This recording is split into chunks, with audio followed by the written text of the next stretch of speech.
ঘটনাটো আজিৰ দিনটোত ময়ো নাজানো, কিন্তু মনিকা বৰুৱা দাউগাংবাৰী হাইস্কুলত ক্লাছ 9 পঢ়ি আছিলে। হঠাৎ জনৰীয়া হাতীয়ে আহি গাঁওখনৰ মাজেদি উপদ্ৰৱ কৰি এই অজয় বড়ো আৰু মামনি বড়োৰ ঘৰত প্ৰৱেশ কৰে। পিছফালেদি আহি তাৰপিছত তাৰ যিটো PMGY ঘৰ এইটো ভাঙি দিয়াৰ চেষ্টা চলাইছিল, কিন্তু ঘৰৰ পৰিয়ালটো ৰূপনী বড়ো তেওঁৰ মাজনী ছোৱালী আৰু ল'ৰা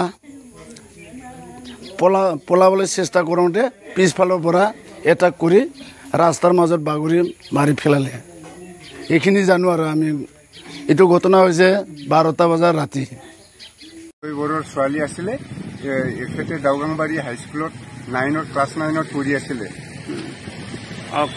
চিমলিগুৰি ব্ৰেকেটত বগাজুলি বুলি কয় গাঁওখনৰ নাম, পোষ্ট অফিচ কালিপুৰ।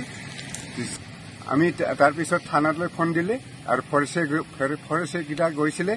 ফৰেষ্ট থানাত ফোন দিলে, থানাই কুমাৰীকাটা আৰু চুকিয়ে আনিছে, আনি পেলাই ডাইৰেক্টলি তামোলপুৰ থানাত পঠাই দিলে।